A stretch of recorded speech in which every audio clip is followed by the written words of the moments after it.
Good morning boys. कल तक हम लोगों ने 100 नंबर प्रश्न तक देखा था। आज हम 101 से शुरू करने वाले हैं, तो प्लीज़ वीडियो को शुरू से अंत तक देखें तो आपको बेहतर समझ में आएगा और अच्छा भी लगेगा। आइए चलते हैं 101 नंबर प्रश्न की ओर। प्रश्न में कहा जा रहा है 512 पृष्ठ वाली एक पुस्तक में छपाई की त्रुटि की औसत संख्या 4 प्रति पृष्ठ है। यदि प्रथम 302 पृष्ठ में कुल त्रुटि 998 है तो शेष पृष्ठों में त्रुटि की संख्या प्रति पृष्ठ कितनी है। शुरुआत का 512 पृष्ठ, औसत है 4, तो योग हो जाएगा 512 गुना 4, आप कहोगे 2048। प्रथम 302 पृष्ठ, 302 पृष्ठ, इसमें जो है कुल त्रुटि जो है वह 998 है। तो पूछ रहा है शेष पृष्ठ में औसत त्रुटि ज्ञात करें। टोटल 312 पृष्ठ था, इसमें से 302 पृष्ठ का त्रुटि ये दिया हुआ है, तो बचेगा कितना 210 पृष्ठ। बचेगा कितना 210 पृष्ठ। इसमें जो होगा त्रुटि, इसको माइनस कर देंगे आप। 2048 में से 998 को जैसे ही माइनस आप करेंगे रिजल्ट आएगा 1050। तो औसत हो जाएगा, औसत बराबर 1050 कुल त्रुटि 1050 बटा हुआ पृष्ठों की संख्या 210। ये 0 से 0 कटेगा, 21 से ये 5 टाइम में कट जाएगा। आपको ये 5 प्रति पृष्ठ जो है यह औसत है, जो कि बी ऑप्शन में है। चलिए अगले प्रश्न की ओर चले। 102 बहुत ही बेहतरीन प्रश्न है। चलिए प्रश्न में कहा जा रहा है 6 व्यक्ति खाना खाने के लिए एक होटल में गए। इनमें से 5 व्यक्ति में से प्रत्येक ने अपने खाने पर 32 रुपया व्यय किया। पांचों ने 32 रुपया व्यय किया, जबकि छठे व्यक्ति द्वारा 6 द्वारा व्यय किए गए औसत व्यय से 80 रुपया अधिक व्यय किया, खर्च किया। मान लो टोटल औसत 6 व्यक्ति का औसत x है, लेकिन उसने क्या किया 80 रुपया ज़्यादा खर्चा किया। ये 80 रुपया अधिक खर्चा क्यों हुआ? क्योंकि ये 5 व्यक्ति जो था, ये 5 व्यक्ति जो आपका था, यह कम दिया। कितना कम दिया प्रति व्यक्ति, कितना कम दिया? 80 रुपया एक्स्ट्रा हुआ खर्च 5 व्यक्ति पर। एक व्यक्ति पर खर्च जो होगा 16, 32 और 16 मिल करके 48 रुपया हो जाएगा। ये आपका औसत हो जाएगा। छठा व्यक्ति के द्वारा x प्लस 80 है, x का मान आपका 48 आ गया। जोड़ जैसे ही 80 करेंगे रिजल्ट आ जाएगा 128 रुपया। छठे व्यक्ति ने कुल मिलाकर कितना रुपया खर्च किया? तो 128 रुपया खर्च किया। ये आपका सी ऑप्शन हो जाएगा। अगले प्रश्न की ओर चले। 103 नंबर प्रश्न कहा जा रहा है स्टेशन पर रुकने के समय को छोड़ सम्मिलित करने पर किसी रेलगाड़ी की चाल 28 किलोमीटर प्रति घंटा पाई गई।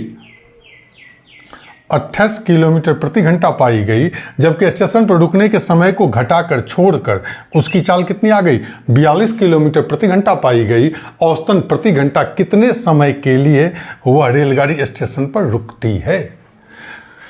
चाल में अंतर, चाल में कहेंगे चाल में अंतर बट बिना रुके चाल, बट बिना रुके चाल, और गुना कर देंगे आप 60।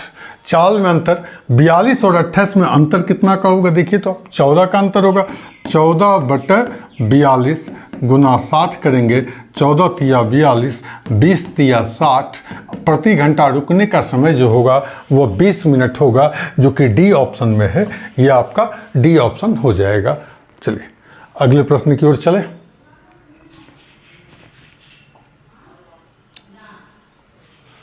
प्रश्न में कहा जा रहा है 10 वर्ष पूर्व P और Q की औसत आयु 20 वर्ष थी। कब? 10 वर्ष पूर्व।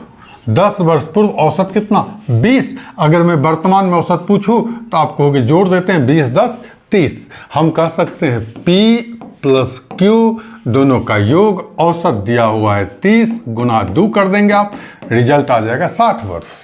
उसके बाद अब कह रहा है अब पी क्यू आर, ये 3 व्यक्ति है जिनका एवरेज कितना है 30 वर्ष का है, तो P plus Q plus R, P plus Q plus R बराबर 30 गुना हुआ 3, 30 तिया 90। तो हमसे पूछा क्या 10 वर्ष बाद आर की आयु होगी, तो आर वर्तमान में कितना होगा, आर वर्तमान में हो जाएगा 90 माइनस 60 बराबर 30 वर्ष। लेकिन 10 वर्ष बाद पूछ रहा है, आप कहोगे 10 वर्ष बाद आर बराबर 30 प्लस 10, रिजल्ट कितना आ जाएगा 40 वर्ष। रिजल्ट कितना आ जाएगा 40 वर्ष। ये आपका बी ऑप्शन हो जाएगा, ये आपका बी ऑप्शन हो जाएगा। यदि आप को यह वीडियो अच्छा लग रहा हो, पसंद आ रहा हो, तो प्लीज़ इसे लाइक, शेयर और सब्सक्राइब करें।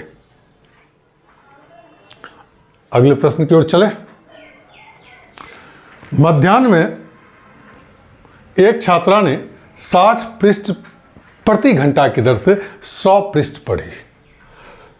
कितना पृष्ठ, 60 पृष्ठ प्रति घंटा के हिसाब से कितना पृष्ठ पढ़ी, 100 पृष्ठ पढ़ी। संध्या काल में जब वह थकी हुई थी, उसने 40 पृष्ठ प्रति घंटा के हिसाब से कितना पृष्ठ पढ़ी, 100 पृष्ठ ही तो पढ़ी। उसके पढ़ने की औसत दर ज्ञात करें।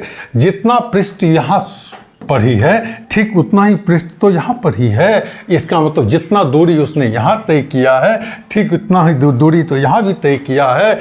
चाल क्या है उसका, पढ़ने का गति क्या है, 60 पृष्ठ प्रति घंटा, यहाँ कितना है 24 पृष्ठ प्रति घंटा।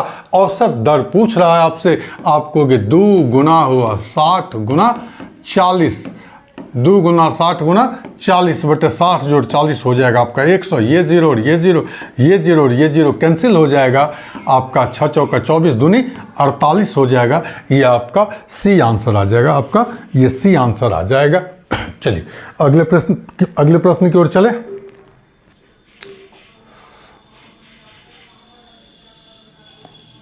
कह रहा है एक स्कूल के 34 छात्र का माध्य भार 42 किलोग्राम है। अध्यापक के भार को सम्मिलित किया जाए तो औसत कितना बढ़ जाता है, 400 ग्राम बढ़ जाता है। तो अध्यापक का भार ज्ञात करें। 34 छात्र है, एवरेज कितना है 42 kg, 42 kg। अब एक अध्यापक को शामिल कर लिया आप, टोटल कितना हो गया 35। अब जो एवरेज होगा वह कितना 400 ग्राम बढ़ गया, आप कहोगे 42.4 kg। अब आप इसको क्रॉस में ले लें, यहाँ आपका कितना प्लस 0.4, यहाँ पर कितना 1। अगर मैं कहूँ इसको इससे मल्टीपल ले लो तो आप कहोगे इसको इससे मल्टीपल दे दीजिए आप, ये भी प्लस में है। तो 1 गुना 42 जोड़ 35 गुना 0.4, पॉइंट बाबू यहाँ से हटेगा 0 आएगा, 2 से 2 दूनी 4, 2 पंच 10, 5 7 35, 7 दूनी 14, 42 जोड़ 14, रिजल्ट आ जाएगा आपका 56 kg। ये डी आपका ऑप्शन हो जाएगा, आंसर हो जाएगा डी। अगले प्रश्न की ओर चले।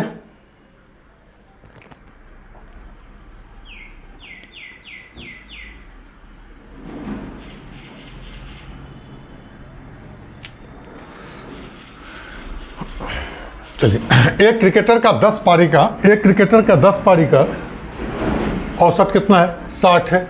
11वीं पारी में वह कितने रन बनाए ताकि औसत बढ़कर कितना हो जाए 62 हो जाए। 10 पारी का टोटल योग आप कहोगे 10 गुना 60, 10 गुना 60 कितना आ जाएगा 600।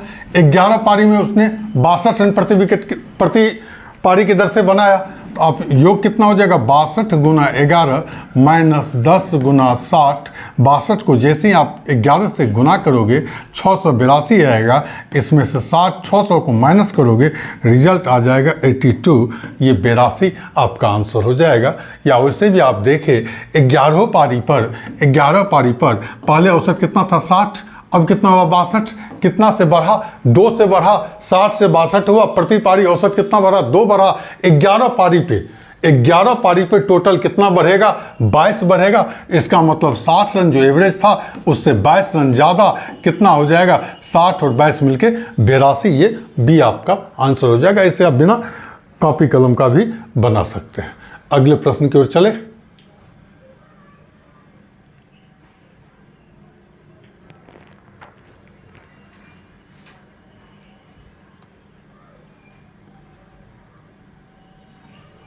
कह रहा है क्या, आठ क्रमिक संख्याओं का औसत, आठ क्रमिक संख्या दी गई है, मध्य में आने वाली दो संख्या का औसत 6 है। यदि मध्य में आने वाली दो संख्या का औसत 6 है तो यह आठों संख्याओं का औसत होगा और इनका योग पूछ रहा है आपको कि 8 गुना 6 8 48। ये डी आपका आंसर हो जाएगा, आपका आंसर डी आ जाएगा। अगले प्रश्न की ओर चले। 110 नंबर क्वेश्चन। 110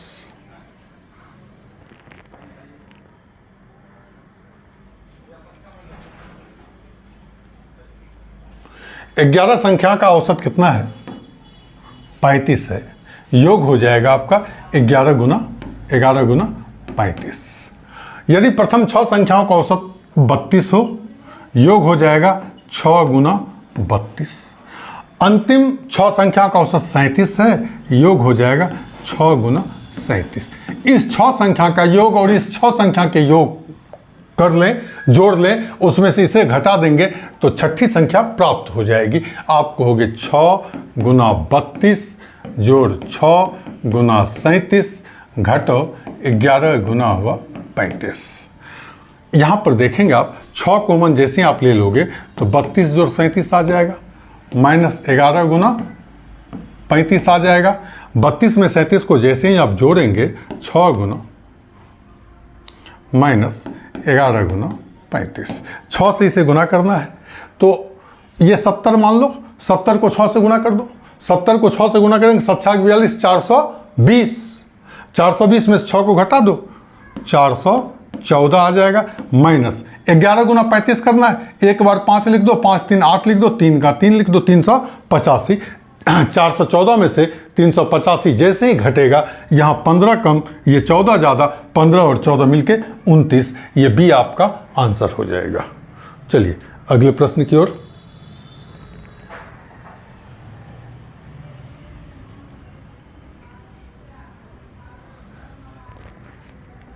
प्रश्न है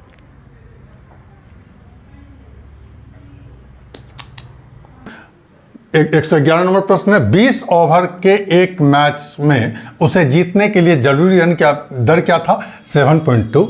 यदि 15वें ओवर के अंत तक रनों का दर कितना हो गया? 6। तो शेष ओवर में मैच जीतने के लिए कितने रनों की दर की जरूरत होगी? टोटल कितना रन बनाया है? 20 ओवर में आवश्यकता कितना है? 20 गुना 7.2 आपको हो गए 144 रन चाहिए, 144 रन चाहिए। शुरुआत का 15 ओवर में किस औसत से बना? 6 के औसत से बना। टोटल कितना रन बन गया होगा? 90 रन बन गया होगा। शेष ओवर 20 ओवर का खेल था, 15 ओवर हो चुका है, 5 शेष रन जो उसे बनाने हैं 144 में से 90 को जैसे ही आप माइनस करोगे तो रिजल्ट आ जाएगा 54। औसत हो जाएगा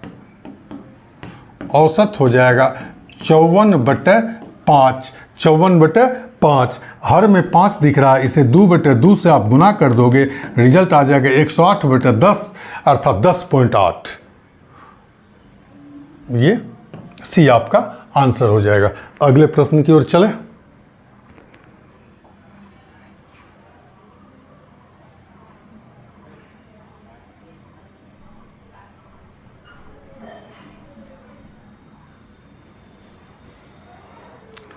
कह रहा है यदि n fraction x1 x2 x3 ... xn का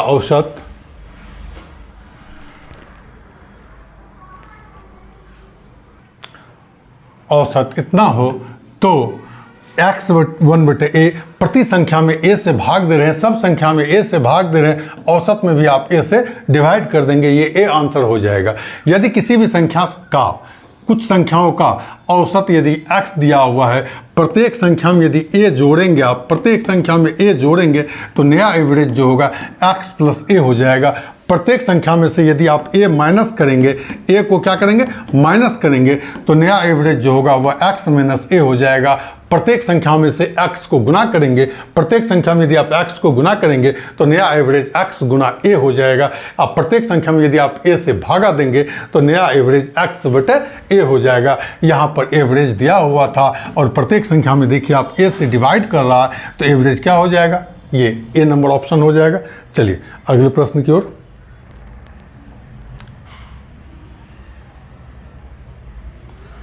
कह रहा है एक विद्यालय के 10 अध्यापकों में से एक के सेवानिवृत्त होने पर 25 वर्ष का एक नया अध्यापक उसके स्थान पर आ जाता है। परिणाम स्वरूप उन अध्यापकों की औसत आयु 3 वर्ष कम हो जाती है।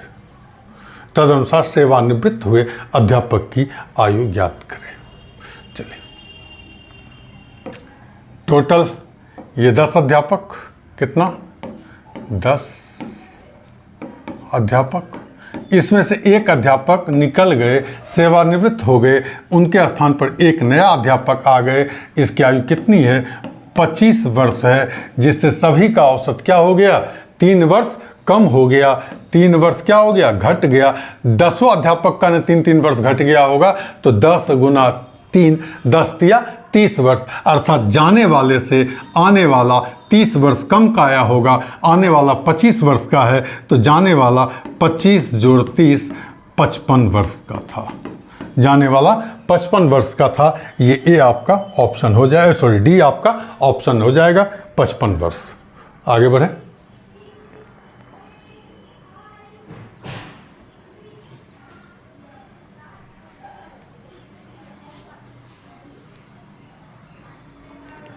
कर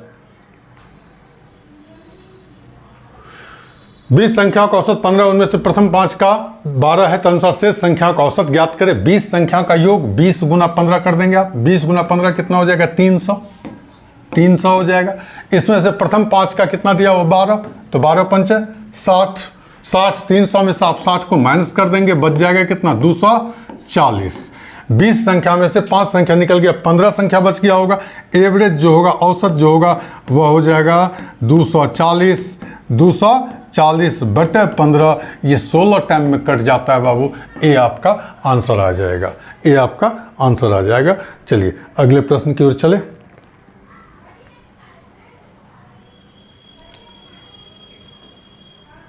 कह रहा है यदि ए बी सी डी और ई 5 क्रमिक संख्याएं, इनका औसत कितना होगा। ए बी सी डी और ई 5 क्रमिक विषम संख्या है, इनका औसत ज्ञात करें। चलिए A B C D E, ए से बी +2, इससे ये +2, इससे ये +2, इससे ये +2, सब कितना +2 होते जाएगा। ठीक है, अब इसका औसत जो होगा, पहला ऑप्शन आ सकता है आपका a + b + c + d + e बटे हुआ 5। ये नहीं है, ये नहीं है। चलिए दूसरा क्या हो सकता है। अगर हम दूसरा की बात करें, एवरेज जब कॉमन डिफरेंस समान होता है, जब कॉमन डिफरेंस समान होता है तो एवरेज बीच में होता है। बीच में कौन है, सी। ये भी नहीं है ऑप्शन आपका। चलिए तीसरा क्या हो सकता है, यदि इसको आप a मान लोगे तो ये हो जाएगा a + 2 और ये हो जाएगा कितना, a + 4। c को ही तो a + 4 माना आपने, तो तीसरा ऑप्शन आ सकता है a + 4। क्या ये है, हाँ है, तो डी नंबर आपका ये आंसर हो जाएगा। इसका बहुत सारा आंसर आ सकता है। चौथा आंसर हम ये भी कह सकते हैं b + 2। पाँचवा आंसर आप कह सकते हो d - 2। छठा आंसर कह सकते हो e - 4। इस तरह से इसका आंसर आ सकता है। तो आपका आंसर हो जाएगा a + 4। ये एवरेज का वीडियो यदि अच्छा लगा हो, शुरू से अंत तक वीडियो देखें। सारा वीडियो अपलोड कर दिया गया है। फिर मिंटू जी आते हैं एग्ज़ाम दे करके, उनका बीएड का एग्ज़ाम चल रहा है। जैसे ही आएंगे फिर एवरेज में और सारा क्वेश्चन लेकर के हम आएंगे। ठीक है, यदि वीडियो अच्छा लगा हो तो प्लीज़ इसे लाइक करें, शेयर करें और सब्सक्राइब करें।